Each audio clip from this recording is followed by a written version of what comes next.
All right, here we go. Welcome back, Hey. my friend. It is How's good it to going, see you, dude? brother. Long time no see, stranger. It has been way too long. One, since we've seen each other, and two, since we've actually done one of these, especially one of these where we're not in the same room. Right.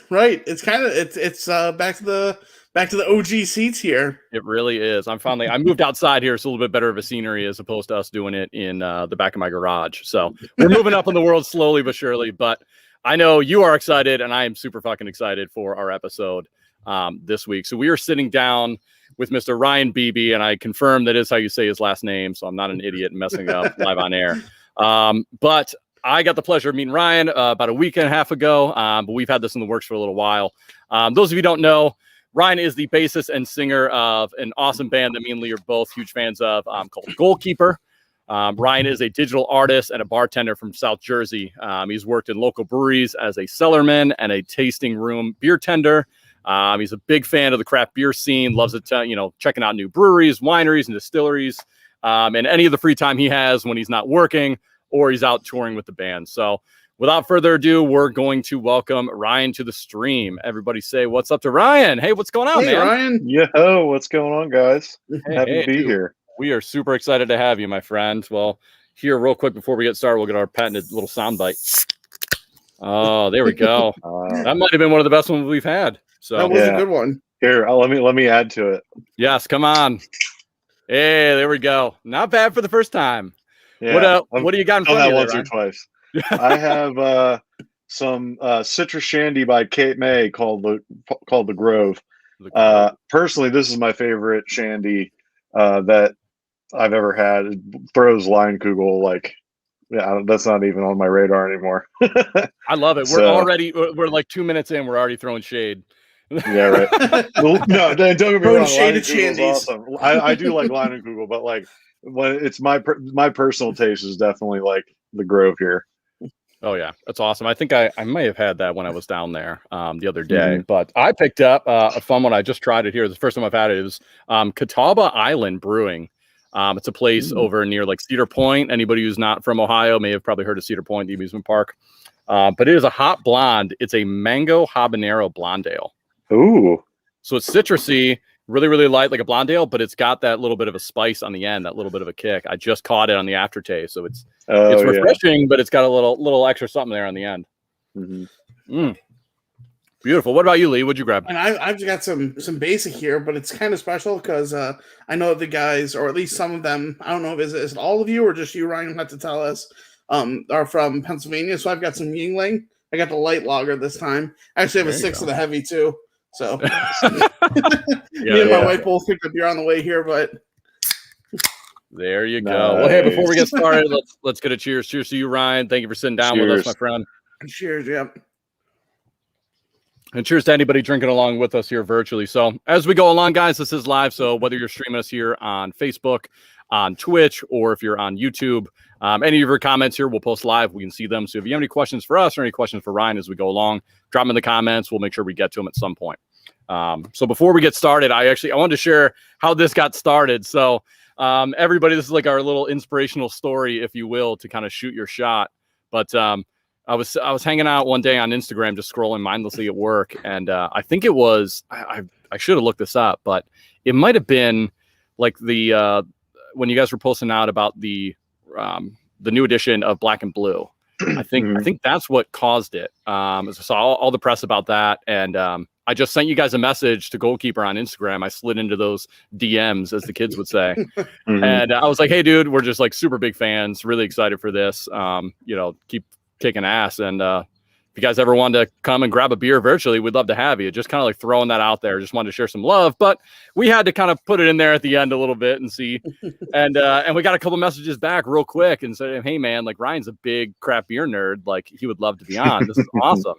Yeah. And then fast forward, I come to find out that you are in Stone Harbor, bartending down there, which is where I go once a year, every year in the summertime with my in-laws. We do a big family reunion.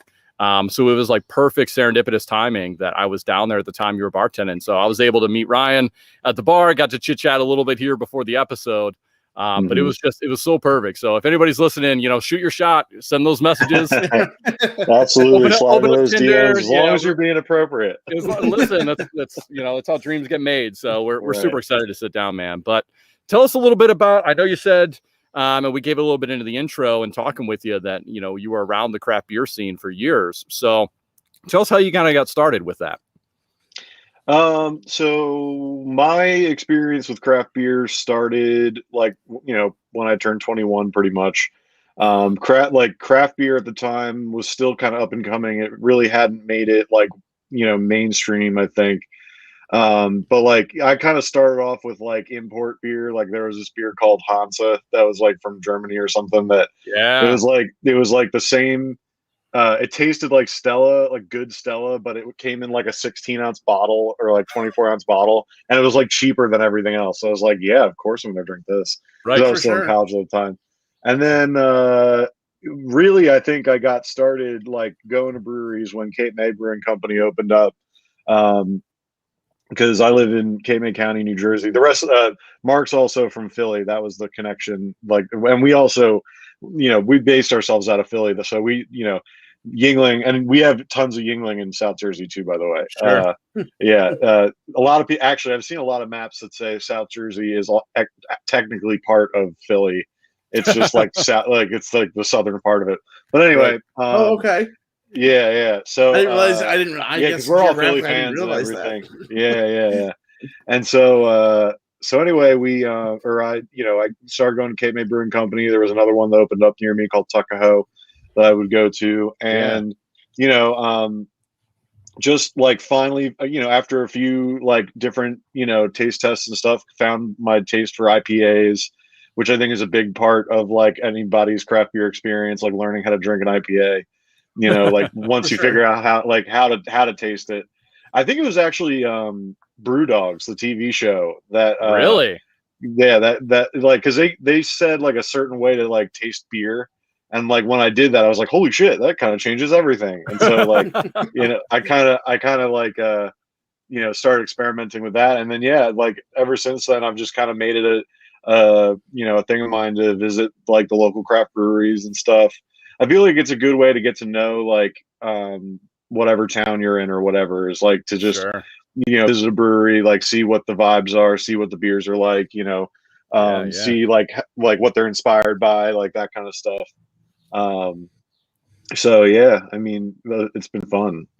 Dude, that's awesome. I know when you said I did work for a craft brewery called Slack Tide down here in Cape May County. Oh, that's awesome. It's fantastic. Yeah, it's fantastic. What was I drinking when I was down there? Was that Slack Tide? I think so. I think you were drinking their Headboat Lager. Yeah, that's what it was. Because you were drinking the lager. Yeah, it was so good. Yeah. No, that was one of those beers that I think it's oh, that's what beer's supposed to taste like. I think we were talking about that with the Dortmunder Gold too. We were. Oh, what memory? Yeah, look at that. Look at your homework. Yeah, that's one of my favorites. That is Lee's go-to, man. It really is. Yeah, that's one of my favorites. What he says. Yeah, that's what beer should taste like. Honestly, Lee, you would love it. It really is comparable. It was awesome though. I love that. And it was funny you mentioned Brewdog. Very few beers that I dislike, so. Yeah, that's true. It's funny you mentioned Brewdog though. If you're ever up this way, have you heard of the Brewdog Hotel in Columbus?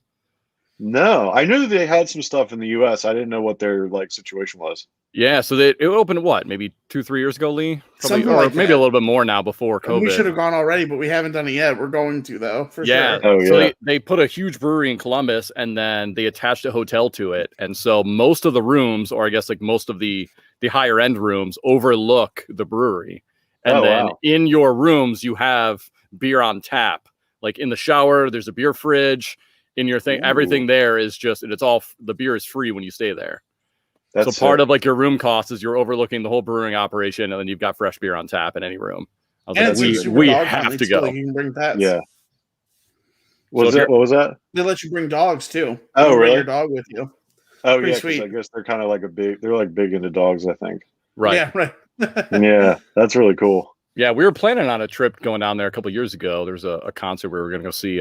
We're stopping in for a Beartooth concert. They're from Columbus, and we've seen them probably 10, 15 times at this point. Oh, really? But, they were wrapping up their tour down there, like in the hometown, last show on tour, and it was like 5-minute walk from the brew house or the Brew Dog Hotel. I was like, we've got to go, and it got sold out. We missed out on the tickets, so we fell through, and we should have been there so far, but we'll have to set up another date where we can go down there.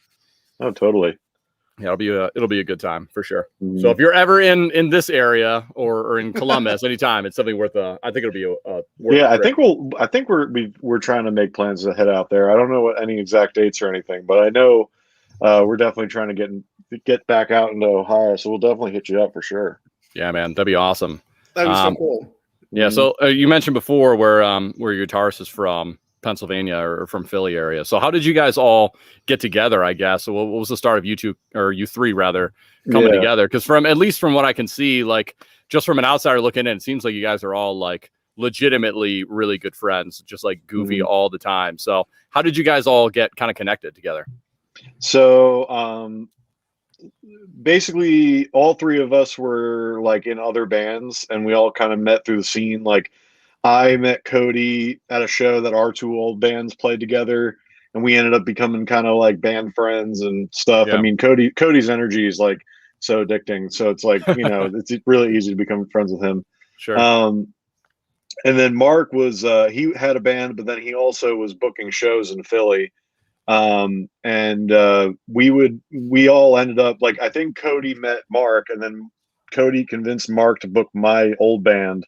And then we ended up playing, because like we were all kind of like in that pop punk, indie pop punk like realm, and so we would play on a lot of the same bills together that he was like setting up.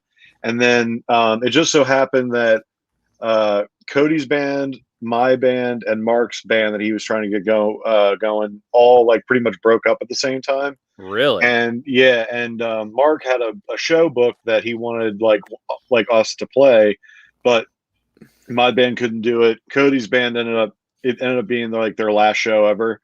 And but like he was like, do you guys want to just get together and play like a cover set? Yeah. And so we were like, sure. So we got together, we practiced 7 songs, and we played a cover set as a band called The Pizzas. The Pizzas. I love it. And then it doesn't get much more pop punk than The Pizzas. No, it doesnment get much more pop punk than that. We later found out that The Pizzas may or may not be a backing band that's like very touchy about their name. So we quickly dropped that. Oh, really? Went with Goalkeeper. So but yeah, I mean, like the show went really well. Everybody was like, oh my God, you guys rule. And like so we just decided to keep it going. And then that was July of 2016, I think. And then December of 2016, we released our first single called Leftovers. And a lot of people really dug that. So we just kept going with it, and we're still just going with it until like people tell us or whatever. But dude, I love it. That is awesome. What were some other names that got tossed around before you guys settled on Goalkeeper? Mark had a few like ideas like that all kind of sounded like cul-de-sac neighborhood names. Like I think like Oakmont, or like, or what was the other one? Oak Hill was one. I think I think that's actually a band. That's got to be like the hardest part too. Is like there's probably everything you think of. Somebody's out there in some capacity, like whether how big or small. Yeah, there was another Goalkeeper. They were from Florida, but they didn't really. I don't think that they really did much like post like. Or I don't think they've done anything really recently. There's also a band from St. Louis called Goaltender. Which I think is kind of funny. But like, and what's also really funny about our band name is that like, it's surprisingly like we have it formatted just like the regular word, right? But so many people like put a space between goal and keeper. Sure. Or like we've had like the Goalkeepers, or like one time somebody was like, "Oh, the Gold Keepers," like like we're keeping gold. And I'm like, just look at her Facebook, like yeah.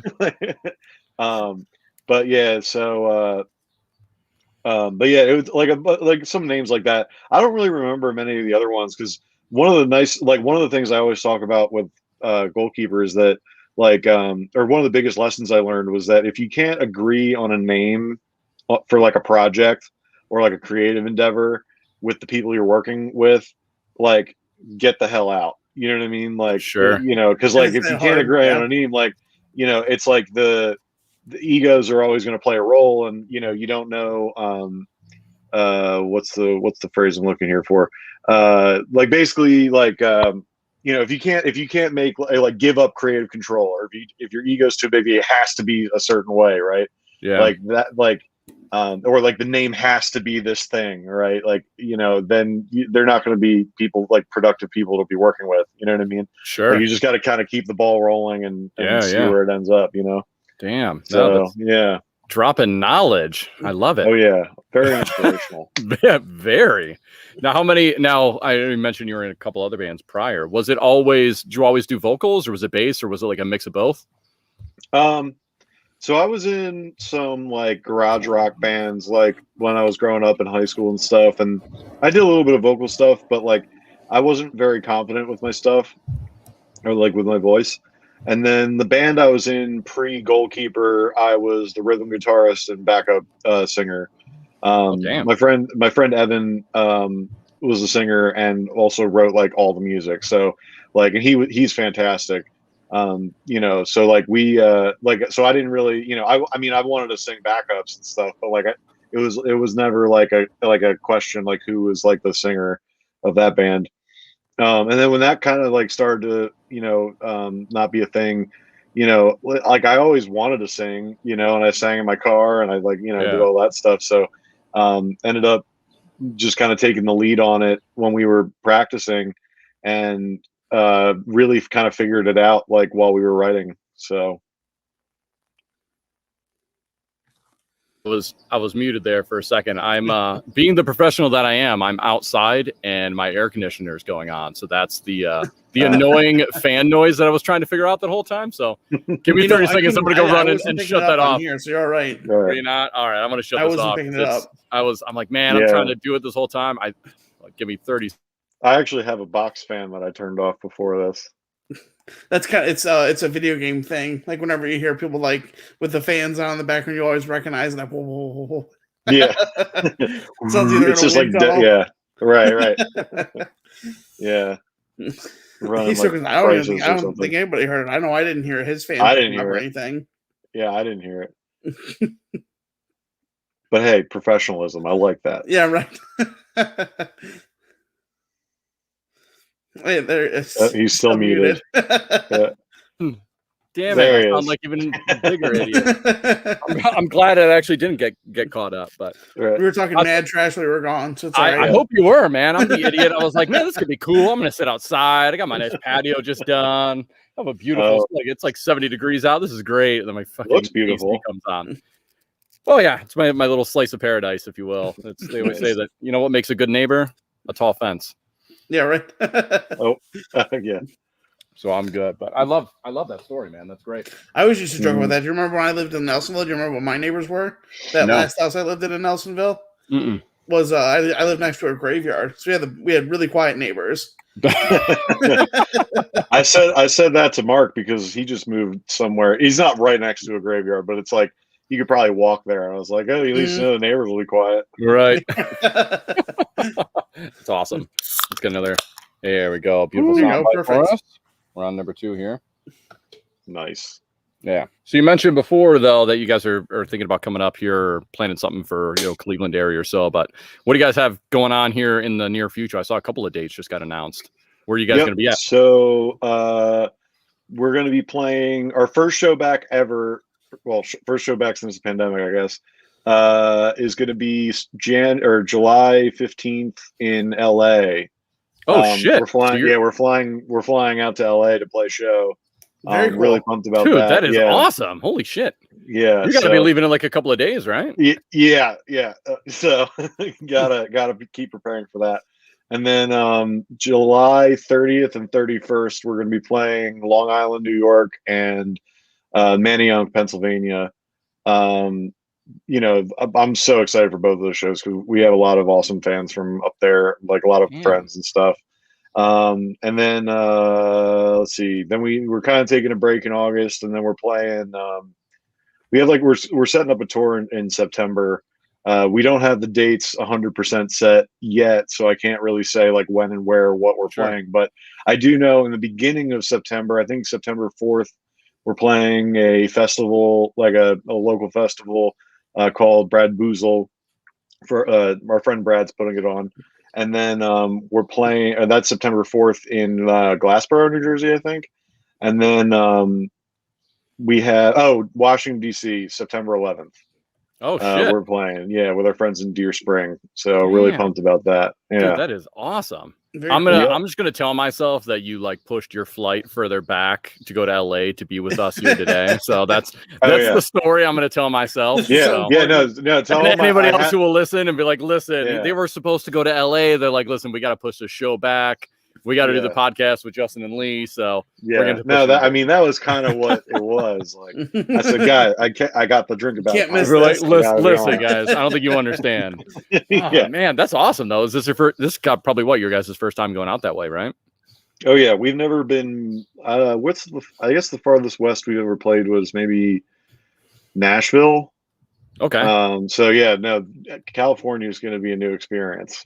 Damn, man. Really, awesome. And I've never been to California, so I'm really pumped about that. Hell yeah. Dude, that should be awesome. Now, I saw before I was doing a little bit of digging and doing some research before the show, but so you guys have played with some pretty big hitters, some pretty big names in the genre of like state champs, starting line, saw Hit the Lights, Real Friends, who I'm like a huge fan of, Can't Swim.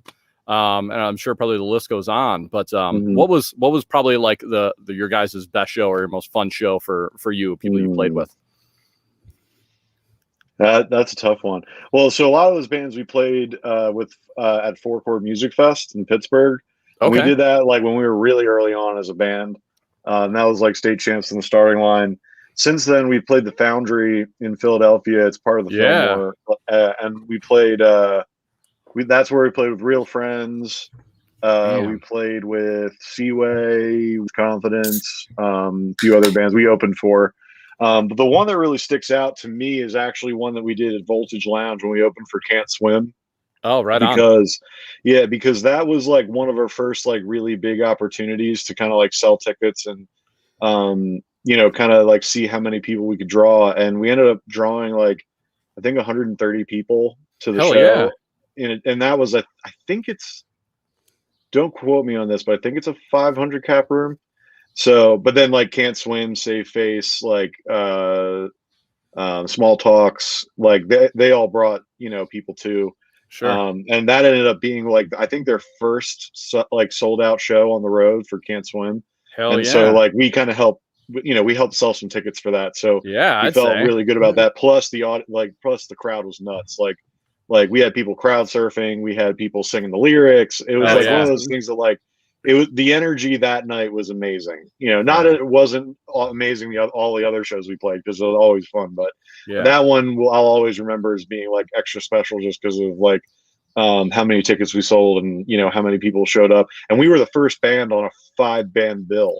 Holy shit! Like, damn, that's impressive. A lot of people showed up early just to catch us, which was that was I think my favorite part of that. So hell yeah, right on, man. That is awesome. I had a question too. We asked a lot of brewers this, but it applies very well here, I think too. Was there a moment where, and I don't know if it was later on, if it hasn't, or if it was, pretty early on when you guys started playing together? When was the moment where you guys were like, we could do this together? Yeah, like this can happen as a thing. This is a thing. Did you have like a defining moment that happened? Basically, it was like, when did you guys think like, fuck, we're good, man? Yeah, like when we could do this. Well, one thing I always try to say to myself is like, we ain't shit yet. You know what I mean? So I try to keep my ego down. You gotta be humble. But like, I will say the time personally for me that like, I was like, wow, maybe this could go somewhere was our third ever show. We were playing Daly's Pub in Philly, and we had just released Leftovers. It was the only song we had out. It was on YouTube. Yeah. And Like we weren't even on Spotify or anything. Like I think we had it on Bandcamp too. But like no, actually I think we only had it on YouTube at the time. Anyway, there was a guy at that show that was standing like right in front of me the whole time we were playing Leftovers, and he was like singing every single word of the song. And I was like that's something that you always hope to have happen, you know, like that you write a song that like affects somebody enough that like, you know, they learn all the lyrics and stuff. But like that moment for me, I thought was going to happen like way down the line, not like after the third show. And so that's why like, and now that guy and us have become really good friends, and you know, like he's been a supporter of the band ever since. So, but like it was really cool, like that moment, because that was the moment I remember driving home, because I was going through kind of a rough patch, like personally, and like that was like a major boost for me, because I was like, damn, like maybe we can do this, or like maybe like, you know, there is a chance, you know. And so we just kept on releasing music, doing music videos, trying to play bigger and better shows, and you know, it just keeps, you know, multiplying. But you know, it's been a grind. Dude, especially with COVID. For sure. That is awesome, man. Such got a cool 200 story. views on that video, and 100 of them are that guy. Right, yeah, exactly. Yeah. Nah, more like 100 and 140. Right. Dude, that's awesome. I've always, and that was the question I was going to ask too, and I've always want to ask this to any musician I run into, is it's got to be the coolest feeling ever when you can see somebody singing your lyrics back to you. Like I like not even being, you know, even close. I can't carry a tune in a bucket, but me and Lee are huge music guys. But I've always felt like if I was in that role, like that's got to be like an indescribable feeling. Yeah. Like some of my favorite memories are like playing our Christmas show, or like our release show, or like, you know, we used to play a bunch of shows at Creep Records, and we would put, you know, there'd probably be 150 people in that room, and they'd all be singing like the lyrics, and like that was like, those moments are stuff that I'll never forget. You know that has to be. Like, I mean, you know how powerful it is as like an audience member to see it. Yeah, it has to be like 100-fold to be up on stage and people are singing your lyrics. It's just crazy. Well, because I feel like so many musicians never even get to the point where people like validate their music, right? For sure. Like you kind of have to slog through like a period of time where you're like, please listen to me. Yeah, right. Somebody listen, please. Will you buy my mixtape, sir? Right. I'll give it to you for free. Just listen to it one time. You're just sliding beers at the bar, just with your CD underneath the toaster. You're like, here you go. I will say, tell me this happened all the time. Well, no, I have. Well, not like I didn't put like a CD or anything, but I'll be like, oh yeah, I play in a band, and they'll be like, oh yeah, what's it called? And I'll be like, I'll pull up Spotify, and be like, here you go, check it out. I half expected the oh my gosh, can't think of the word now. Oh my god, the shit jukebox. Wow. Oh yeah.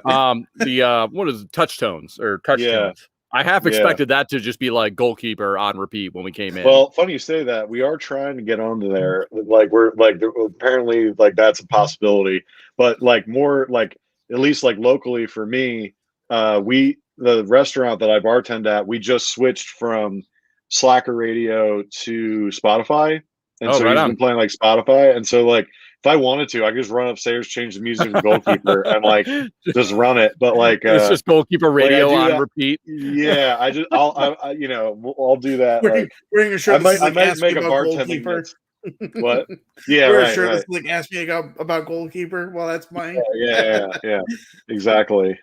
That's funny you mentioned Spotify too, because Lee is an Apple guy. He's been an Apple guy forever.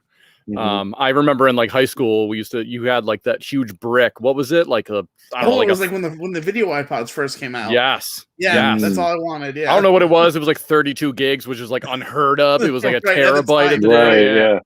I remember that. So many songs. Oh my gosh. It was like, I've got 1,000 songs on here. Like, oh my God. Yeah. But Lee's been an Apple guy forever, and I'm an Android guy. So I'm on Spotify and he's on Apple Music. And I think that's honestly how I think I came across you guys, was on like the Pop Punk's Not Dead playlist. Mm-hmm. I'm pretty positive. Were you guys on there? Yeah. That's we were on there for I a while. swear that had to be where I came across you guys then. A lot of people discover us that way, and we've been since taken off the playlist for whatever reason. But all right, well, I'm boycotting Spotify now then. No, I think like part of it was because the releases just weren't new enough. Because Sunshine was on there for a while, but it at one point it was like I think it was on there for over 2 years on the editorial playlist. So like for pop punk not to be dead, like I guess it has to be relatively to be newer, right? So so that was the deal with that. But we've still maintained a lot of monthly listeners, which is what I'm like really pumped about. And also like when it comes to me, I actually use both Apple and Spotify. I will say though, I was actually way ahead of the curve with Spotify like early on because my roommate in college actually like found out about it, and he like we actually signed up for accounts with like UK like addresses, like mailing addresses. No way. And and I was actually listening to Spotify like before you could even get it in the UK or the US. Damn. Because like I was such a music nerd at the time, and like like Lee, you probably spent a lot of time surfing iTunes and just seeing what all the different like songs and stuff were. That's what I would do. I would just like search iTunes and like listen to clips and buy songs that I thought were dope. But then like that opened up and I was like, I can listen to anything I want whenever I want all the time. Like, hell yeah, let's do it. Game changer. And I wish Apple Music just did it sooner because I would have probably been on Apple Music had it not for Spotify kind of like jumping the gun and like getting all that market share. Right. But like I listened to both. I think I don't know if this is actually how it works, but I feel like you get better music quality through Apple Music. But like I like Spotify's like app better than Apple and Music. Spotify does a better job like with you guys are talking about like the curated playlists. I think Spotify does a better job of like formatting things for you and like doing the curated playlist and stuff like that. Apple Music is trying, but they're just not there yet. Yeah, definitely. And in your case, Lee, like you've had like people who have been on that Apple train for so long, like they've invested probably thousands of dollars in iTunes, like buying songs. At this point, you'd be crazy not to leave, Oh, geez, that's funny. I love it though. Ryan the time spent building all my playlists is crazy. Hell yeah, dude! You've got years and at least, I mean, easily thousands of dollars probably in songs bought over the years. Back then. Absolutely. Isn't that nuts, man? I just remember you would be like coming up with a new Apple playlist, and I'd be crashing my home computer trying to download music on LimeWire. Burning. See, it's funny. I would research stuff on Apple, but then I would download it from like Audio Galaxy or Kazaa. There you go. Yes. Yes. I don't think I was on LimeWire very long. But yeah, Kazaa was like the main one that I was using. We were big into Napster. We Napster, we had a pretty heavy Napster account, and then it was all about LimeWire until we went through like 4 computers. I think I ended up. I think the reason why I was so attracted to Spotify too is because I had lost all those songs that I had downloaded and stuff like through like switching computers so many times. Sure. So yeah, I think that's why I would like because I used to have thousands of songs like on that I bought and that I illegally downloaded. Don't tell the Fed. Right. This has all been some large elaborate scheme to get you to admit to illegally downloading music. Yeah, right. Oh shit, the cops! Yeah, we're like we got him, guys. Yeah. We finally got him. This is it. You owe us $200. What is Bear Share? Have you guys heard of that? Bear Share? I don't know. I know it's Lacey's talked about it before. It's like it's the same thing as like LimeWire, but that's really. I feel like I've heard of that. That ignited like a old like brain synapse somewhere, like Bear Share. I feel like I remember that. I don't remember Bear Share. I don't know. Well, this is kind of an appropriate question that we've asked everybody, and it's really funny that most of the time with these interviews, when we started this whole podcast thing, and I was telling you a little bit about it, is like we never really had the intention of falling into like the craft beer like super focused. It's just a niche that we kind of fell into. We really love craft beer. We like drinking it. We were never brewers. We've never done home brew. We know like the very basic minimum of it, but we love just like talking to people and going to breweries. When we're there, we're going to be the ones bellying up to the bar and like begging the bartender, be like, is the owner here? Is the brewer here? Can we talk to him? But really, this started out as just an idea to kind of as an interview show where we can just talk to people and drink at the same time, you know.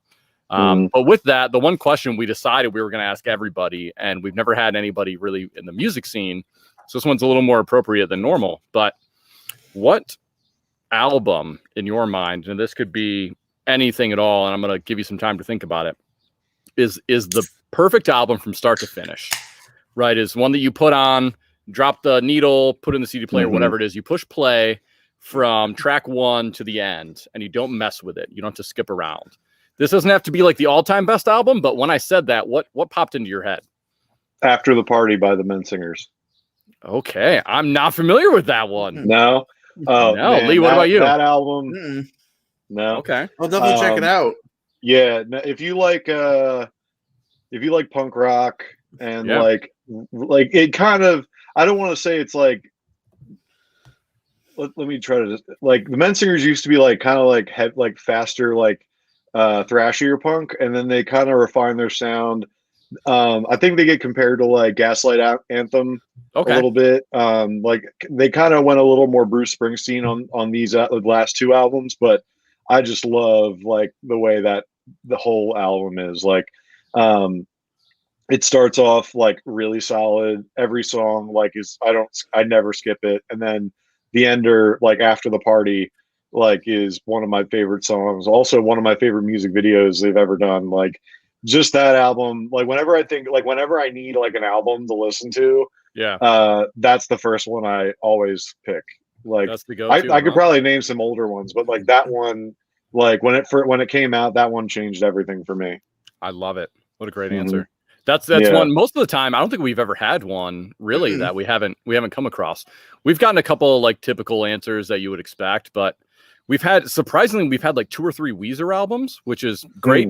Weezer fan, but like didn't really expect it. But I love that beer drinkers are Weezer fans. Apparently, right. Beer drinkers are also Men Singers fans. So like, and if you like After the Party, I highly recommend checking out the 3 albums they did before it, and then the one they did after it, Hello Exile. Because I mean personally, they're probably my favorite band right now. Yeah, probably second favorite overall behind Blink-182. So like hugely influential for me. Yeah, right on. What are some? Now I gotta pull up so don't forget about it. Showing the camera. Yeah, there you go. Also, killer album art too. Like just everything they did. Plus, they're amazing live. So yeah. I love asking that question, and I purposely try and like string it out when I'm asking it, because the minute I kind of get to the point, almost everybody they already have an answer immediately. I love that. I love that fact that like no matter who you ask, we've been asking just like random people now. I ask my barber, whoever I see in the street now, and I love it because you're gonna get a different answer, and everybo's like super passionate about it. So well, that's the thing. Oh, here we go. We got Keith. Keith was on us with Hoppy Dude, so he was one of our Weezer answers. So right. Thanks for hanging out here, Weezer. Keith. Yeah. What was his? His wasn't. I don't remember what his was. Sorry, Keith. We'll have to go back to the notes. I'll fix that in post. We'll figure it out. Yeah, you're right. But no, dude, that's awesome. Now, you mentioned before though with Blink-182, and I think when we were at the bar too, it's probably an easy answer to like people who aren't super familiar with the genre, or the people ask you, "Hey, what's Goalkeeper about?" But I mean, how would you describe your guys' sound or like your music in comparison of like what some bands that, you know, obviously Blink-182 is an easy one, especially I would say me personally, kind of like your guys' earlier stuff. I definitely see like a lot of that Blink-182 that influence, if you will. But what are some other bands you guys kind of took some influence of, or you guys could kind of compare to somebody who's not familiar with Goalkeeper? So the more that I kind of listen to our music and kind of like think about like how we write songs, I would say our main influences are bands like Blink-182, the Men Singers, and probably Transit a little bit. Okay. But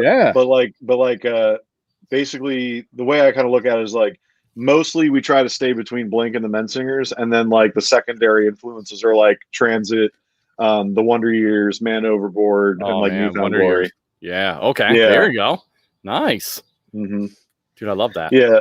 Yeah, and Blink, I mean, they're just they're like my top, and like everybody says I sound like a gruff Mark Hoppus, and that's Yeah, like my I love it. favorite I song. love it. I can definitely Yeah. hear that. So like love that. So That's a Just hell lean of a into it. comparison. Yeah, man. There's definitely worse people to be compared to. yeah. There we go. Nice. Another sound bite. I love it. Another one bites the dust. So part of it. I really do like this. This is good. It's funny too, because almost like every week we'd have a different beer that we're trying to highlight and talk about. And almost every week we're like, this is really good. This is also really good. Yeah, Like it just seems like we're just coming up with things and be like, this is really good, until like probably 2 or 3 months in where I finally had like, this beer is shit. Like this is terrible. Like never buy this at all. Well, this beer is just basic light beer. This evening, I'm not too. It's not bad, but it's just light beer. That's what it is. Yeah, you know what I will say about Yingling Light? I think it tastes better than most light beers. I can see that. It has. Actually, let me rephrase that. It has more taste than most light beers. Yes, I agree. I could agree with that. More taste. I love more that. taste. Yeah.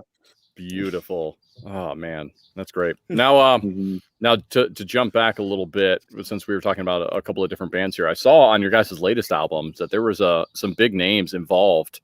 What you guys had with the producing and the editing and everything like that. How did you guys get linked up with those guys for working on that album? So it started actually at Four Chord. We played with Hit the Lights. They were one of the bands that were on Four Chord, and our set was like second, I think, and we were like on the small stage, and people were still kind of coming in, and we ended up playing a pretty bad set too, which was kind of ironic. But anyway, like long story short, we sat through the whole festival. We partied. It was freaking awesome. And then Mark and I were walking back to the van to head back to Philly, and Kevin from Hit the Lights, he's the guitarist. He actually walked up to us and he said, "Hey, like you guys are Goalkeeper, right?" We were like, "Yeah." Are you guys like, the Goalkeepers? Yeah, you guys are the Goalkeepers. No, he actually got it right, which is how we knew we could trust him. Yeah. But like basically, yeah, like he came up to us. He's like, "Hey, I'd love to like work with you guys in some capacity. Maybe we can do something." And so our album "Bad Times Don't Last," that one he produced with the engineer that we were working with at the time, and then we ended up for the next album. He said that we could get, or like he was like friends with Will Pugh from Cartel, and so we talked, and Will was interested. So we ended up going down to Nashville for 2 weeks and recording Life in Slow Motion with Will of Cartel, and Kevin was there as well as producer. And then we had it mixed and mastered by Seb Barlow of Neck Deep. So it was it ended up being like a real awesome collaboration. So it kind of started with Kevin, but then as we continued to just write better songs, it just got easier to connect with people. But Kevin was the one who kind of gave us the shot. Damn, man, that's awesome. Like I said, I mean, the huge names in the genre, right? I mean, that's fantastic. And honestly, that album really has just such a really consistent feel all the way out. We were obviously not just normally, but a little bit more probably than we always do. We've been just like streaming Goalkeeper for this whole week straight, getting ready for sure, getting ready for this interview. But it really does. That whole album has just the same feel all the way out, kind of like what we were talking about. Like you put it on number one and let it play out. It was extremely well done. Super fun. Awesome album, by the way. Thank you. Oh yeah. Yeah, I love a lot of the stuff that we put on there. Can't wait to put out more. Yeah, what do you guys anything in the works? Anything new coming out with I know with the pandemic and stuff, it's probably there's probably a mixture of both things that make it easier and things that make it harder. You can't be around anybody, which makes it harder, but creatively in writing, there's a lot of free time. You guys have anything coming out? We want the behind the scenes. We want the secret shit. Yeah. Not that everybody else knows. We want the secret sauce. So let me see. So we have been writing. We've been writing throughout the whole pandemic. That's how we kind of try to keep ourselves sane, because we're like, well, if we can't tour, we might as well write and be more prepared for the next record. So at some point in 2020, we will be recording, or 2021, we will be recording new music. We hope to have new music out by the end of the year. Just a lot of things kind of have to happen before I can guarantee that. But we are eagerly trying to get new music out. That's like a major priority of ours, along with touring. So those are like the two big things. But yeah, I don't have much. I mean, I love the new stuff we're writing, but nothing's like, nothing's 100% done yet. So just going to be just wait a little bit longer, and we might have something for you by the end of the year. All right. You guys heard it here. You will absolutely have new music by the end of the year. Guaranteed. Right. Yeah. Or your money back. Just give him a date. Like, go for it. Like, right. Oh yeah, exactly. New album drops next week, guys. You full double album. With, right. Like, check it My out. birthday is September 20th, so like anytime. Oh, there you go. Right. Nice. Available only on LimeWire and Stream. Right. Yeah. You have to steal it. You have to steal it. It's only. What was that? What was it? System of a Down that steal this album? Right. This album. Yeah. There we go. It'll be exclusively available in NFT form. Can only be purchased with Dogecoin. Exactly. Yeah. Are you Gold Doge or whatever? Gold Doge? Oh yeah. Gold Doge. Yeah. Dogekeeper. Dogekeeper. That's a new name. Dogekeeper. That was better. Oh my gosh, I love that. I might make that into merch. Yes. Somebody was asking about merch too. The guys will hate that, but yeah, available on BearShare. Yeah, that's I love that. Yeah, BearShare. That's funny. What would you guys have anything else coming out for merch? Anything new in the works at all? Or we have a few designs. We've just been waiting until tour got a little closer to invest in some new stuff. So we'll definitely have new merch coming out, like probably in the next few months. Nice. Do you guys have like the option to order online, or is it just going to be where you guys are touring, or what? No, we will have stuff available online. We're still kind of working on that like strategy, but we are going to have stuff available online. Probably the stuff will be like, you should probably buy it at a show for your like best chance of getting the right size. Because we usually sell everything extra on online after the tour. But yeah, no, we definitely are going to be coming up with some new merch and stuff. And we are going to be bringing back, I think, some old favorites too. So because we have a bunch of, we did a lot of like one-off merch drops, and there was some stuff that we feel like maybe we can bring back and see, how it goes. Yeah, I always love that. I like when there's just like a limited run, just like you can only get it here. Like, hey, I got this at this show at this time. Like everybody knows this is the only time you could have it, kind of thing. Right. Yeah. I actually like that. Like from the consumer side, I think that's sweet. Yeah. I get pissed when I can't get stuff, but I think it's cool. Yeah, that's awesome. Now, you mentioned too before, like when you guys are writing this new music, and so what is kind of your guys' process? Is it more of like a round robin thing, or does everybody kind of present new ideas and you guys bounce off each other? What's that dynamic like? So primarily the way that we work is, since Mark handles a lot of the business stuff, and we're big proponents of too many cooks in the kitchen isn't a good thing. Yeah. So we let Mark kind of handle a lot of the business stuff, and that leaves Cody and I to write a lot of the music. And so generally either Cody has an idea or I have an idea. We bring it to each other, like, an acoustic iPhone demo or something like that. And then, if it's a song idea we really like, we'll work it out in practice. Mark will take our power chords and turn them into the chords that he likes to play. And then we'll iron out lyrics, we'll iron out drum parts, we'll do all that. And then, when we have a song, what I call 80% done, we'll usually track it with a friend of ours, and just get a rough demo of it. And then after that, we kind of use that to kind of bounce off other ideas and, kind of finish that last 20%. Cause there's stuff that you can't hear in an iPhone demo, or if you're playing it live and that's the only time you're hearing it, you're not really hearing the full song. Sure. So because you're focusing on I'm playing bass and singing at the same time. So I can't think about a lot of the song unless I hear it. So that's been hugely, influential for us recently with the new stuff that we're writing. And then when we have the songs we want to cut, we just pick a studio and go. Damn, I never really thought about that, of being able to like record it, listen back to it, and actually analyze it that way. Wow. Mhm. Damn, Yeah. I never really thought of that. Yeah, that's kind of like a new thing we've implemented. Just because, like, we have so much invested in it now that it's like we gotta make sure everything's good. We can't just put out shit. So Sure, yeah. making sure You guys are making flying sure out to LA now, man. It's not little league. Right, yeah. You guys It's ain't not a fucking joke around anymore. Right. It's not a joke.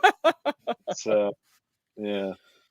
Now, do you guys ever, is it always, I sure it's probably a little bit of both, but is it probably a mixture of sometimes you have kind of the lyrics base and then you make the music around it, or do you guys come up with a riff or a beat or something and then kind of build it around it? What's that process like? Yeah. So generally, I would say 80% of the time we have like a chord progression and lyrics and a melody that we write like as an acoustic song first, and then we bring it to the table.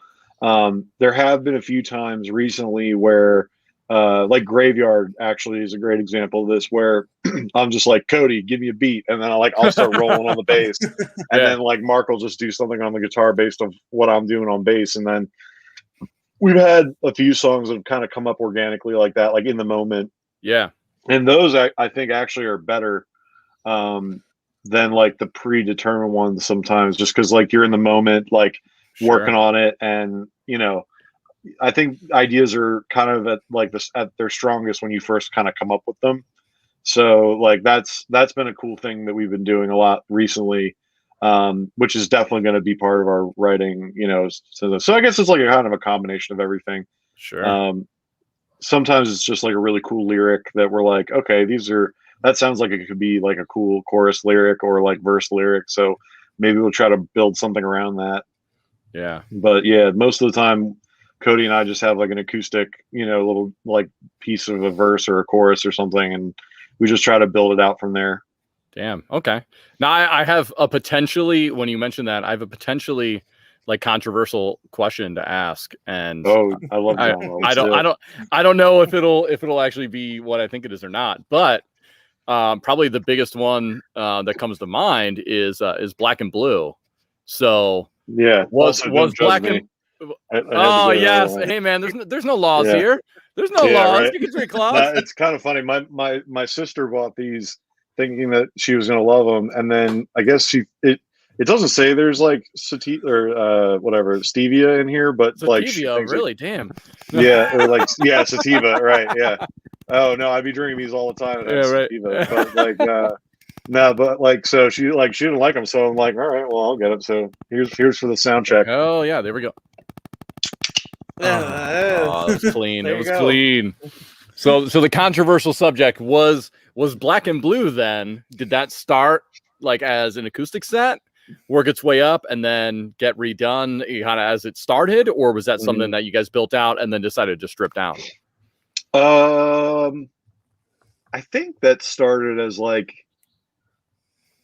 I know Cody knows this. I think it started off as an acoustic song. Okay. It wasn't designed though to be an acoustic song. When we first wrote it, we wanted it to be full band. Yeah. But after we wrote it, and then the label, they basically were like, "Hey, what do we'll give you money to do an acoustic song." So we're like, "Okay, sweet." And so, or like a reimagined version. So we picked Black and Blue because that was going to be the next single if we did one anyway. Yeah. And then also we felt that like it was probably the best option to like be turned into an acoustic song, because the other one that we had was This Is Fine, and like as much as I love that song, dude, I love This Is Fine. Yeah, I don't know if that's necessarily an acoustic, like that's just a in your face like beat down song.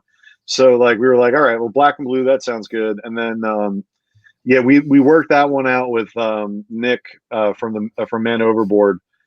He helped kind of produce that, and we did it at the studio he works at, Gradwell House here in Jersey, and it ended up coming out really well. And he knew a guy who did piano and violin, so that's why like all that's like acoustic. None of that's like synth, really, like violin or synth. Yeah, no, it's all acoustic stuff. So it ended up having like a really cool sound to it.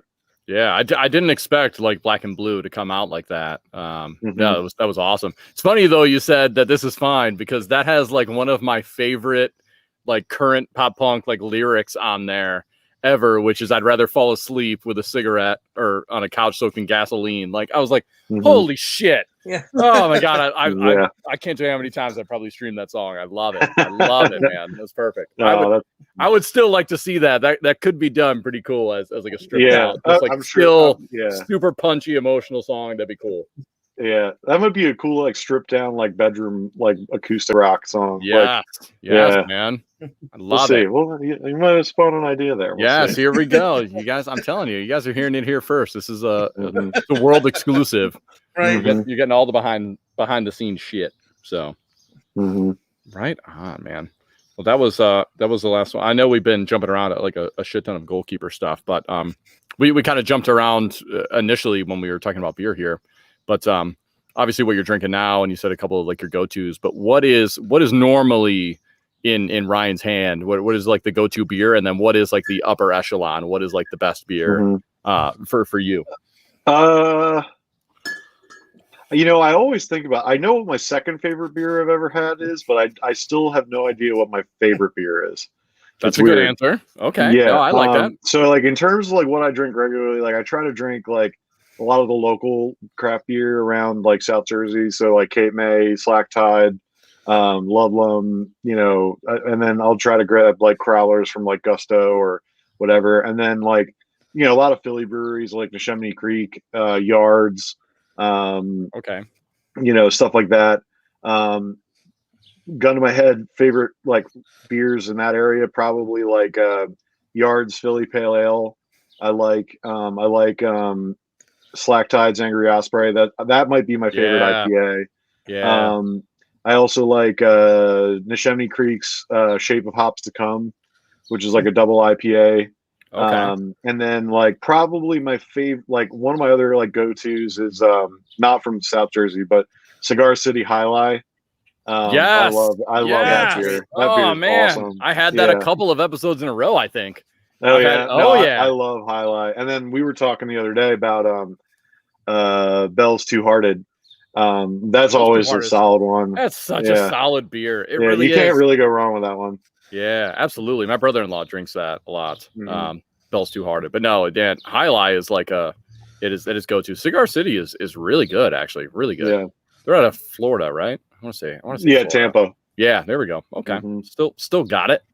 Yeah, he's done his research, right? Oh yeah. Now, at least up in this area, the big thing right now in like our scene around here is like the hazy IPAs. Is there anything like, is that reached down to South Jersey? Is there? Oh yeah. Is there anything, or like sours are really big right now, and like and everywhere you go has like tons and tons of hazy IPAs on tap. Is that the same thing down by you?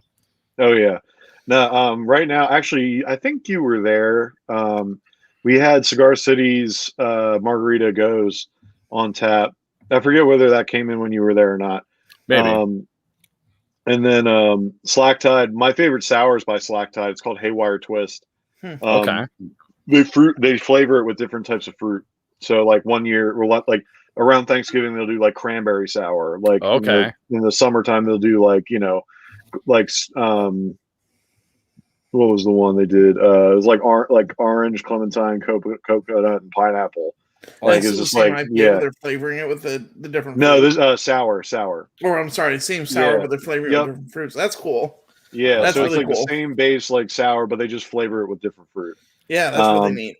And then Ludlum, and then I mean their hazies are really good too. Like the Ridge is one of them. Estuary, that one a lot of people like try to get when it's available. And then, but I would say hazy beers, Ludlum from Sea Isle or outside Sea Isle, they really do a good job. They have a beer called Water Guns and Rainbows that to me tastes like straight Skittles. So awesome. Yeah, and that's awesome. And then like some of my favorite beers, like hazy beers, like we've been getting are like Industrial Arts Wrench. It's like a hazy IPA. I don't know if you ever heard of them. They're from New York. And then there was one other one that I was thinking, and I'm blanking right now. I'll tell you what, man. I've been extremely impressed of you remembering all the names of these beers. Like we're like, well, we had this red one over here. Like, Right. that's Oh no, I'm deep, you've already dude. you have proven your craft beer chops, my friend. I've made the rabbit hole my home at this point. Like I'm way down. Oh there. yeah, I love it. So there was one other one that I can't remember. So oh well, I'll have to think of it later, and then I'll slide into your guys' DMs. Slide in the DMs. That's so funny.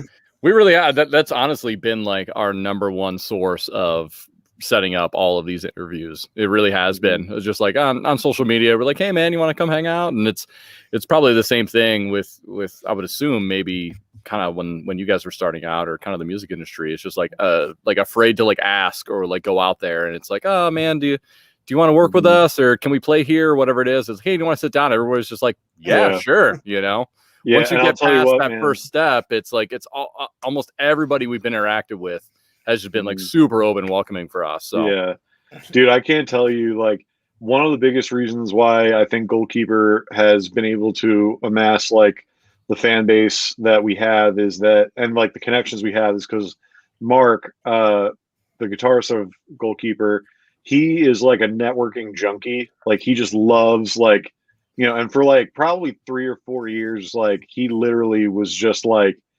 DMing people on Facebook, Instagram, like, he would message like 50 people a day just to like either like just get to know fans or like to like talk to somebody in like a different area and like try to get networking stuff. So like you're absolutely right on. Like, it's better to send 100 emails and like, or, rapid fire emails, or like, send a whole bunch of DMs. But Mark's thing was different than like most, because he would try to start like real conversations with people and make that connection over just like, friending somebody on Facebook and then being like, hey, like my band. And then you immediately get like a fucking thing. Like I actually delete people who do that to me now. Like they'll have me on Facebook and then I'll accept their like, and then like, or accept their friend request. And then like 30 minutes later, I'll get an invite to like their band. And I'm like, sorry.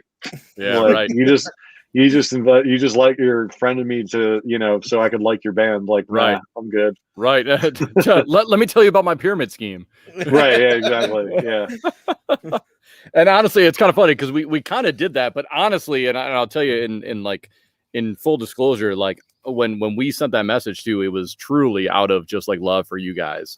Yeah. And that's why. Like, and I like added it on the end. I was like, oh, and by the way, I guess I should do something to like market myself. I was like, honestly, I had the message written up. I was like, dude, you know what? I thought about it too. Like I did that thing that we always do. It's like, maybe should I not? And I was like, you know what?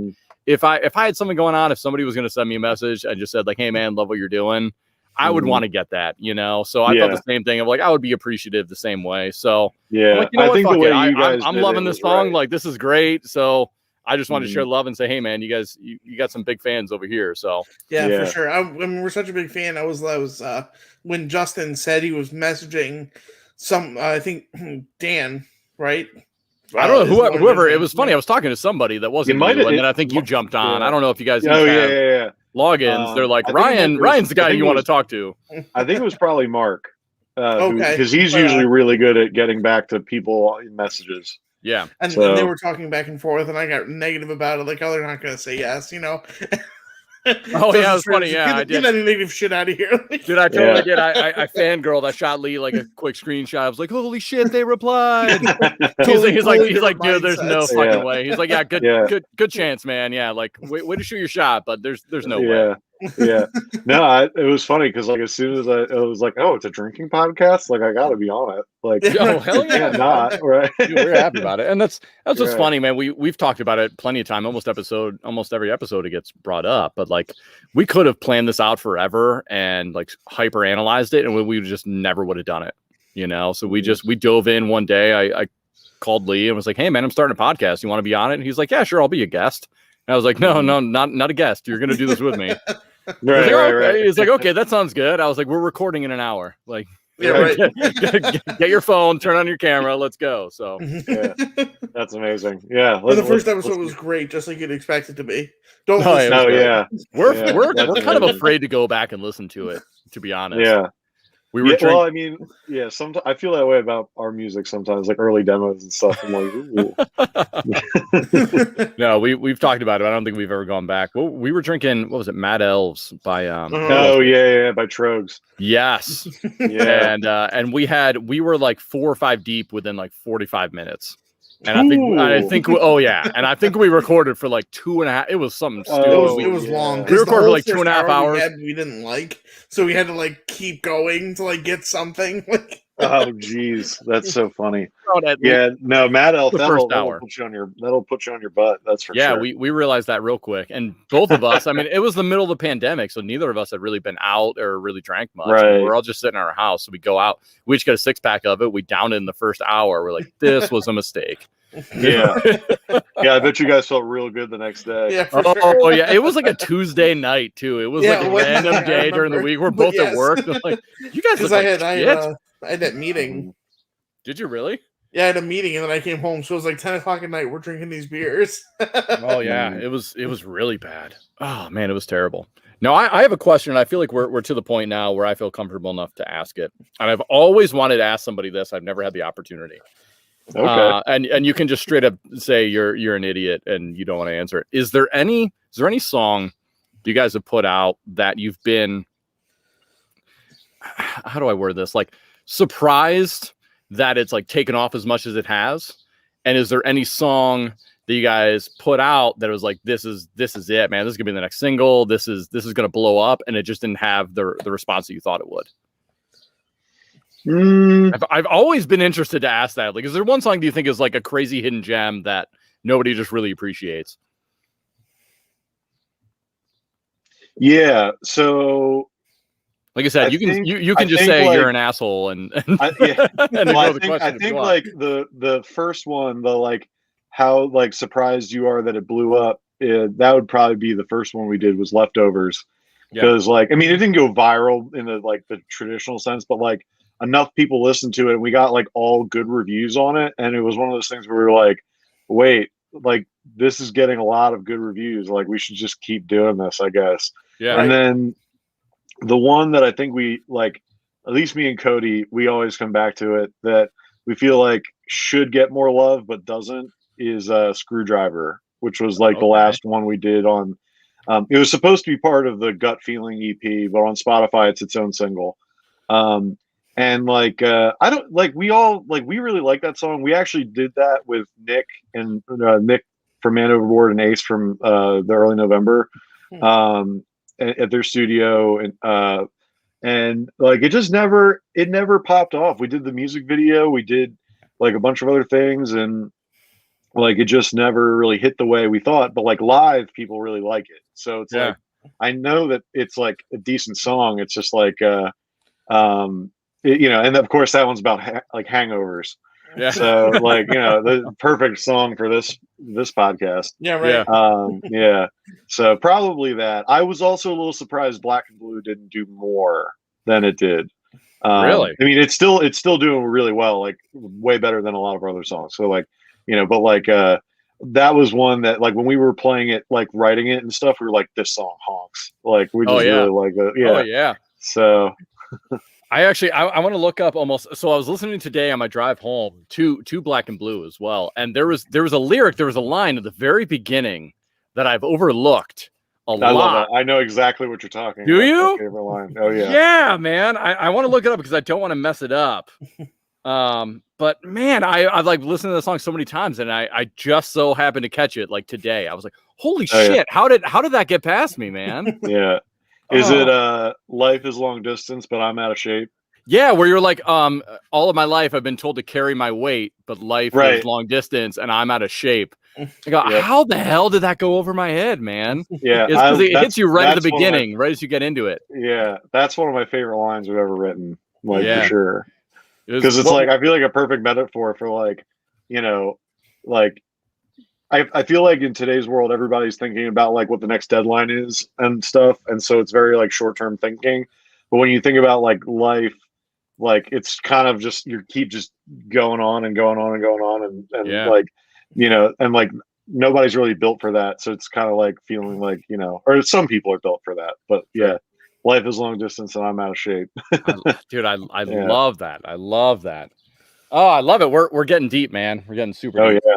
What's kind of funny too, I was thinking of kind of like the comparison between like the genre of pop punk, if you will, with craft beer is like there's always those play on words and those like little like dad jokes almost like kind of set in of like the funny beer names that you get. And the same thing with like traditionally like the old school with pop punk with like song titles and little lyrics and everything there. Like they actually strangely mesh together really, really well. Yeah.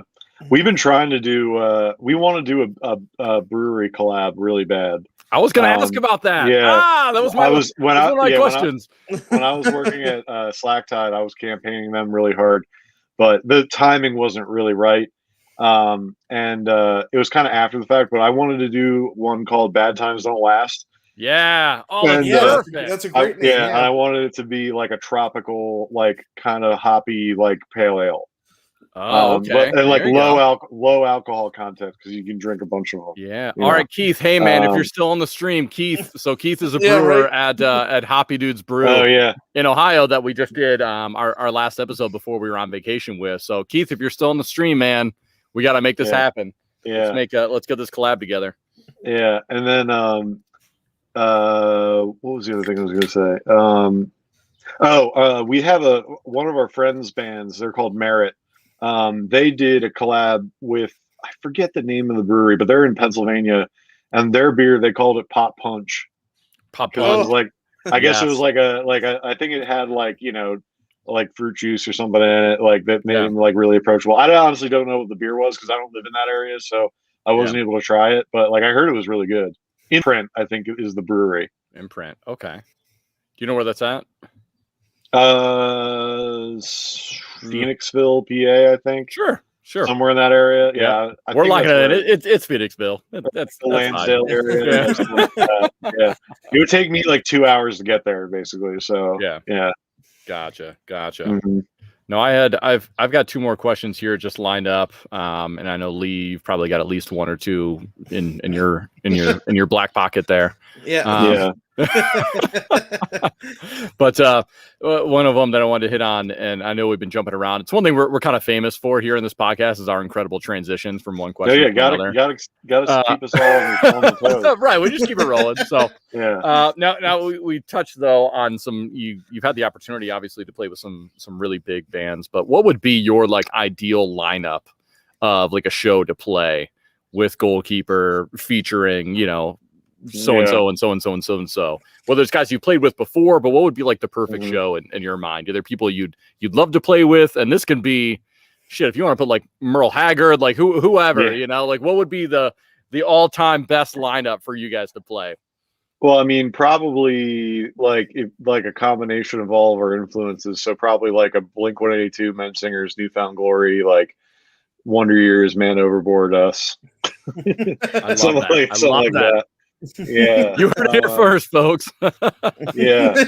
And then like I'm trying to think of like a classic band that'd be cool. Actually, one thing, like I don't know, one thought I had was like because we're a three-piece and because both Cody or Mark and I have like beards generally and Cody doesn't, I thought it'd be funny if we were like we started considering ourselves like the ZZ Top of pop punk. Yeah. So like it'd be kind of funny if we were like it was ZZ Top and us. The funniest thing about ZZ Top is the two guys, they had beards, but the drummer didn't have a beard and his last name was Beard.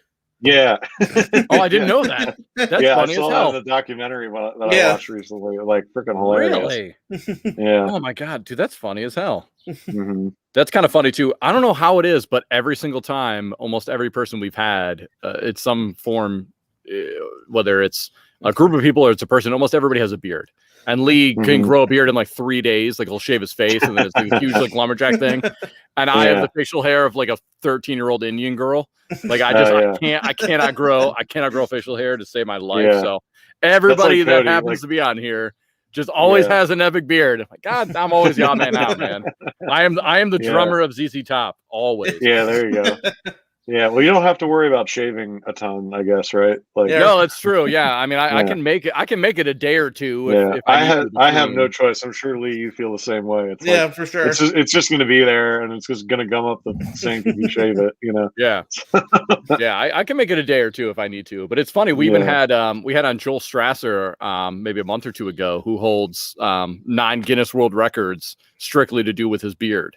Wow. Like, Yeah, that's He impressive. would put toothpicks in it. He's got and stuff. he's got the most okay. toothpicks, the most what was it, pencils. He's got like baubles, like Christmas ornaments. He's going for his 10th. Oh yeah, the Christmas one, that was pretty cool. That's a Yeah, good he's picture. going for his 10th Guinness World Record. Oh, Here wow. sometime this year. So like everything we've done either has or involves beards, and Yeah. I'm always the lone man out, man. Yeah, it's funny. My brother, my little brother, he used to say that he would never grow a beard, and he would never he'd always be clean shaven. And but this is like when he was in high school, and I was like, listen, the moment you go to college, it's all going to change. Like you're not going to want to do any of that.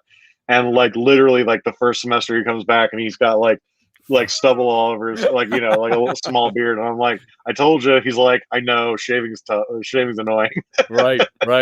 I rock the like clean shaven look because I know if I let it go for a day or two, I just look like a total idiot. So I'm like, oh yeah, I like the clean shaven look. That's why I do it, you know. But yeah, I let it go a little bit when I was down in Jersey, and after like 4 or 5 days, I looked in the mirror and I grabbed my wife. I was like, why didn't you tell me I look like such an idiot? Like, I don't want to hurt your feelings. It was like, dude, you gotta stop this. You gotta put a stop to it. But you had to be seen with me everywhere. Exactly. We were in public. Like we met Ryan. Why didn't you tell me I look like an idiot? Right. Oh man. Oh, good time. Seriously. Oh man. Yeah. Well, thanks again, man, for hanging out. I really totally appreciate it. So I'm excited for what you guys got going on. Is there anything that you have going on outside of Goalkeeper you guys want to talk about? I know you said you do some like digital art. Is there anything that you have going on with I think I saw your email was like Ryan Beebe Designs. Is there anything going on that side you want to talk about? Not really. I mean, just like yeah. Well, it's not so much that I don't have anything cool going on. It's just more that like that side is kind of like my professional business that like is kind of what I've been. It's like it started off as a freelance thing, and then it got a little bit bigger because I worked for the movie theaters locally, doing social media and website stuff. And over the pandemic, like I had to find something else because I was in a band, I worked at a movie theater, and I worked at a bar. So like basically like I got the legs chopped out from under me. Like when everything hit. So I started a new business where I'm building websites for people, and it's going really well. But like I don't publicize it a lot because I've already got so much work to do that like I'm just trying to keep up with what I have and not necessarily like overextend myself. So that's what I do in my free time. And while we're on the topic, I noticed that Lacey asked a question a little bit ago. If you weren't a musician now, what would you feel like you'd be doing? Probably working in a brewery, like more likely, like try to get a full-time job doing that, or like bartending and that or something. I don't know. Like I really like that kind of stuff. And I mean, not that I don't like doing digital art.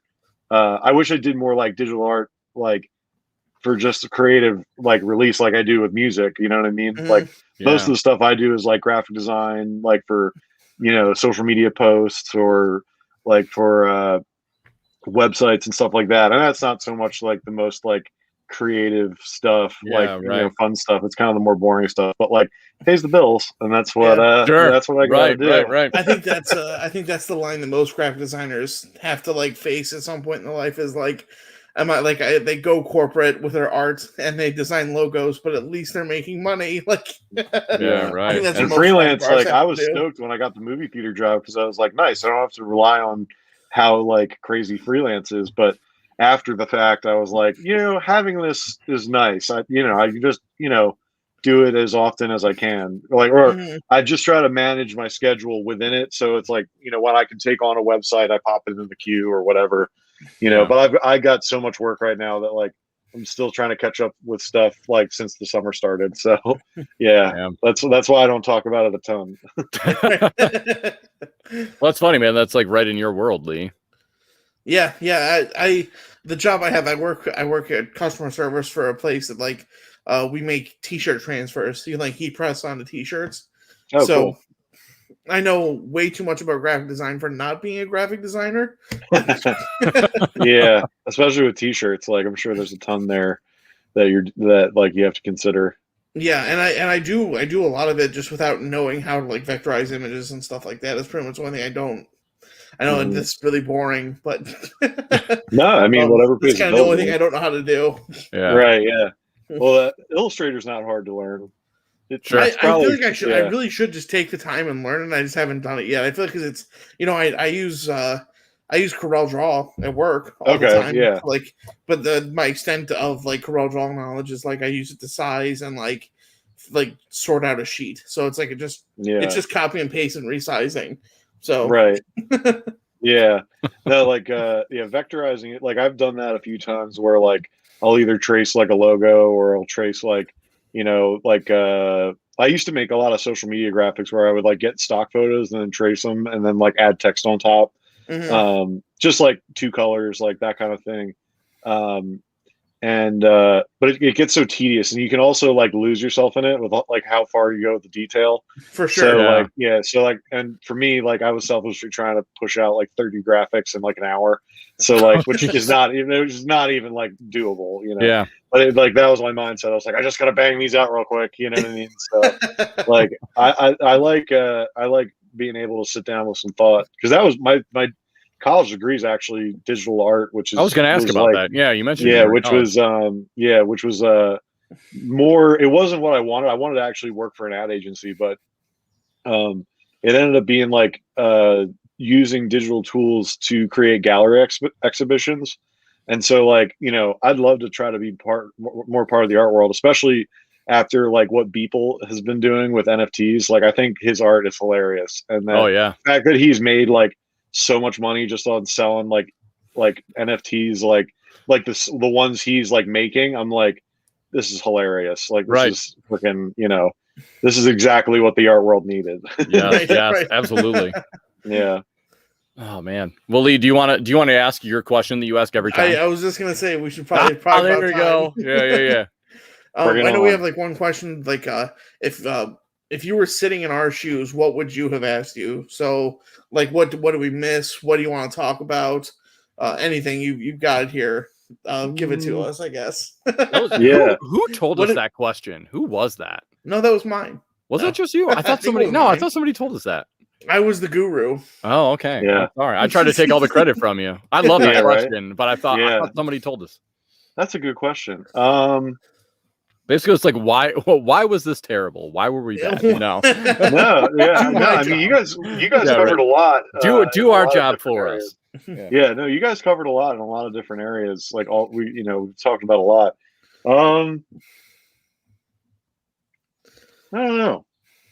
That is like the biggest, like putting somebody on the spot. It is. Actually, we have though. Well, here's what I'll do. I'll reverse it back at you guys, and instead I'll add. So you said, tell us something that we should have asked you, and so what I'm going to do is ask you a question that I love asking people.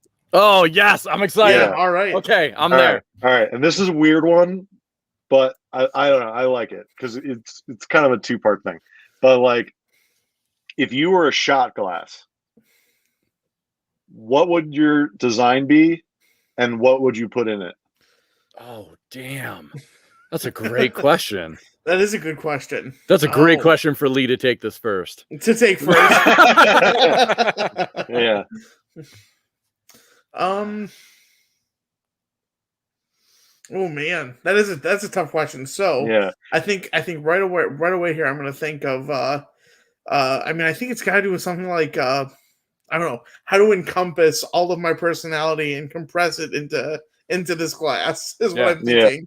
So like if you had your favorite shot glass of all time, if you were a shot glass, what would the alcohol you put in it, and then what would like the shot glass look like, or what would the design be? So I'm gonna go for it here. I think it would have like an image of a shark. I dig sharks quite a bit. Nice. And then I got one. Oh, let's see. Where's your shark? Hey, there we go. Yeah, that's awesome. Lee, hit him with the shark, Lee. Give him yeah, a shark. Yeah, there we go. Nice. So I would have an image of a shark, and then I think like a song lyric that I really like that's cool.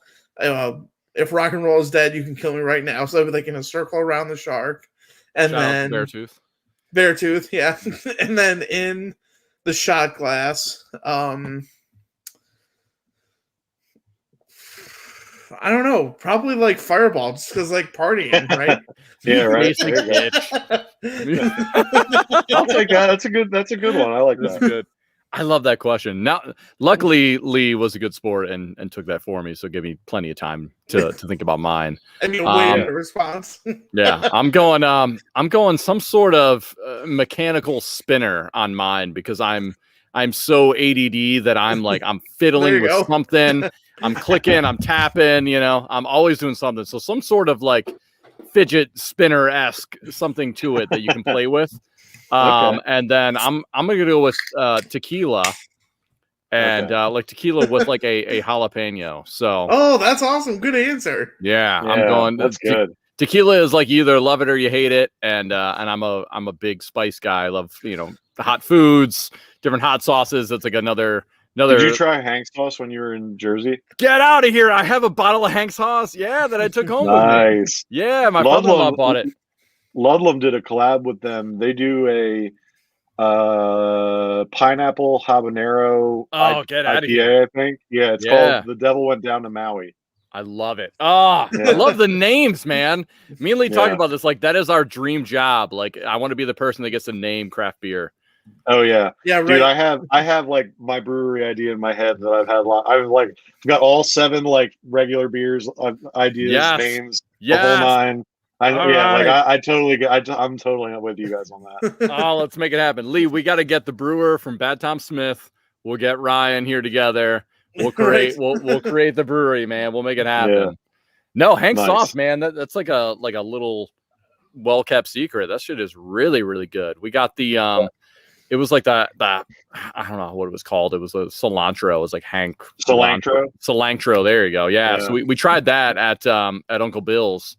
And then I bought the habanero and I brought that home, and I'm always like I'm already probably a quarter of the way, maybe halfway through the bottle already. It's great. Yeah, cilantro is usually my go-to for like Mexican food and like my chili that I make and stuff. And then the camouflage one is the one that I use for like general hot sauce needs. Ooh, I didn't see that one. I got the habanero now, but yeah, the habanero is pretty good. I haven't had that in a little bit, but I've had it in the beer. That was pretty good. Yeah, Lacey just put Hoppy Dudes does a spicy pickle beer. Ooh, yeah, that's what I thought with a jalapeno too. They had a beer with a jalapeno in it. Yeah, DT because they called it DTF, down to Fiesta. Down to Fiesta, with the jalapeno. That was really good. I love that one. Mm-hmm. But the last question I have for you before we roll out the red carpet is we've touched a bunch about people you guys have played with and influences and things like that. But what would you guys, either you or as Goalkeeper as a whole, if you will, what would be your guys' advice to up and coming bands or anybody who's interested in getting into the scene? What would be your guys' advice from either mentors that you've had or things that you guys have learned along the grind, either as bands prior to or since you guys have been all together? What would be your guys' message to somebody else kind of just getting onto the scene? My biggest things, I think, it's probably like a 3-part answer. Number 1, make sure that the people you're doing the project with are trustworthy and that they're good people and you can work with them, because you're going to be working with them hopefully for the rest of your life. You know what I mean? So picking the right people is absolutely super important. Making sure that your product is high quality. So making sure that like when you do music, like at the end of the day, like there's a lot of layers to the music scene, a lot of layers in being a band, but like the number one thing is music. And if you have like a really catchy song, but you record it like shit, they won't have the same impact as it would if you actually spent the money and had it recorded properly and did it the right way, because that'll get you a lot farther than that. And then like, you know, things like music videos and stuff like that, like try to keep it as high quality as you can, but like, you know, don't like overextend yourself. Like one thing I like to think about is like, if we don't have the budget for like a big music video idea, like you can come up with an idea that's shot on an iPhone, but just make sure that the story or whatever dictates that it was shot on an iPhone. Yeah. You know what I mean? Like think of it from that perspective, you know? Sure. No, I like that.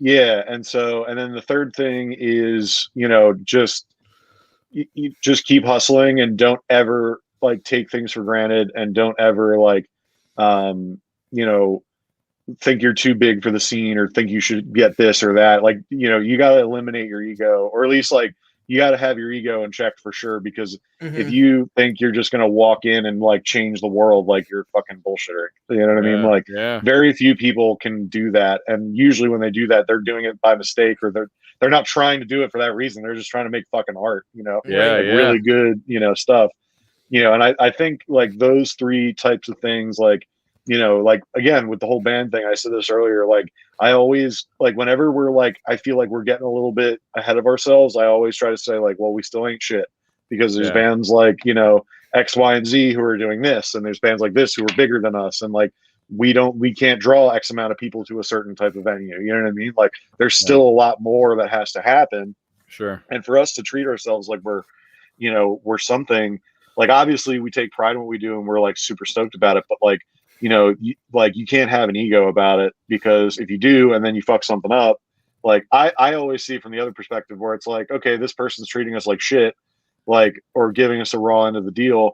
That's going to come back around on them. All we have to do is make sure we show up and do our job, and people are going to like us, you know, because we weren't the band who caused any issues. Like they were the ones who had like the fucking issues. You know what I mean? So just kind of remembering that, like, you know, the journey's not done until we're headlining, you know, Lincoln Financial Field where the Eagles play, or like headlining Firefly, or like, you know, Coachella or some shit, you know. Gotta like lose this attitude, show a little more gratitude. Yeah, there you go. Exactly. There we go. Yeah. Exactly. What a good, hold on, let me just tie that bow like nice and perfect there. I was sitting on that for like 20 seconds, man. I was like, I got it. Yeah, right. Man. No, 100%. Yeah, man. God, that was awesome. What a great answer.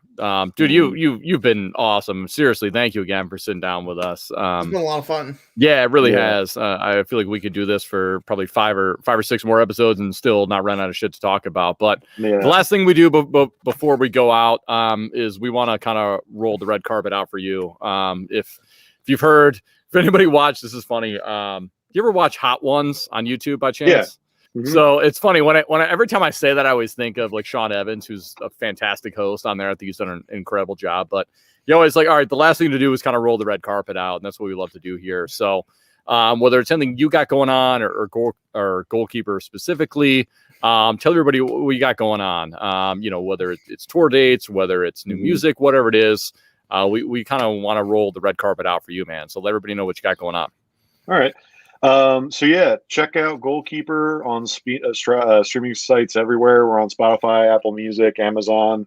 You know, we have some stuff on Bandcamp. We're on, like, we have 10 music videos on YouTube. Go check them out.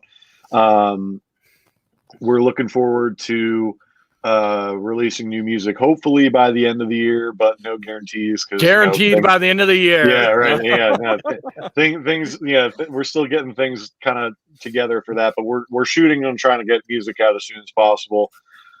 If you live in California, July 15th, we're going to be out there in LA at the Mint, supporting our friend Lido Beach. We are going to be in Philly and Long Island the 30th and the 31st.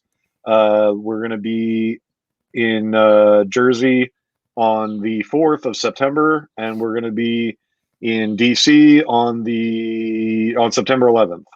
So yeah, and definitely follow us on social media. So Facebook, Instagram, Twitter, all those that, and like for future tour dates and announcements and everything. And yeah, just keep grinding. Just, you know. Keep grinding. You got this. And that's and just a reminder, it is the Goalkeeper. One Yeah, word. the .org. Goalkeepers. Yeah, right. Yeah. Well, it's funny. So Ryan, .net. .net, yes. Oh, that's great. So what's funny, every episode we always do this, and Lee knows it's coming, but at the end, I always drop it on Lee to do our closing with zero preparation. We've been doing this for months and months and months now, but he's never ready. So Lee, take us away. Hey guys, thank you for listening. Don't forget to like and subscribe.